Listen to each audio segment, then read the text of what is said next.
అందరికీ నమస్తే. నా పేరు రజితారెడ్డి.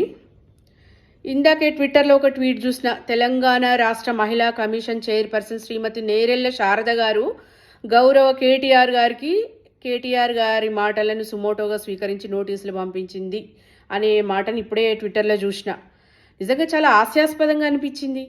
తెలంగాణ రాష్ట్రంలో కాంగ్రెస్ పార్టీ అధికారంలోకి వచ్చిన 10 నెలల్లో మహిళల మీద పదుల సంఖ్యలో అత్యాచారాలైనాయి. అప్పుడు కూడా మహిళా కమిషన్ స్పందించలేదు. పోలీస్ స్టేషన్లో ఒక దళిత మహిళ మీద 3rd డిగ్రీ ప్రయోగించి దౌర్జన్యానికి పోలీసులు పాల్పడితే అప్పుడు కూడా మహిళా కమిషన్ స్పందించలేదు. బాలికల వసతి గృహంలో ఎన్నో ఘటనలు జరుగుతున్నప్పుడు కూడా ఈ మహిళా కమిషన్ స్పందించలేదు. గౌరవ సబితా ఇంద్రారెడ్డి గారి మీద శాసనసభలో ముఖ్యమంత్రి గారు, ఉప ముఖ్యమంత్రి గారు అనుచిత వ్యాఖ్యలు చేసినప్పుడు కూడా ఈ మహిళా కమిషన్ స్పందించలేదు.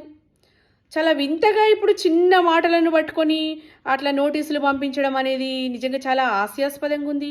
నిమ్మకు నీరెత్తినట్లుగా ఉన్న ఈ మహిళా కమిషన్ సడన్గా నిద్రలేచి మరి ఈ నోటీసులు పంపించడం మీద సర్వత్రా ఒక ఆసక్తి కనబడుతుంది. ఎందుకు ఇట్లా మహిళా కమిషన్ అనేది రాజ్యాంగబద్ధ సంస్థలను వీళ్ళు ఇట్లా వాడుకుంటున్నారా అనే అనుమానము ప్రజలకు కలుగుతుంది.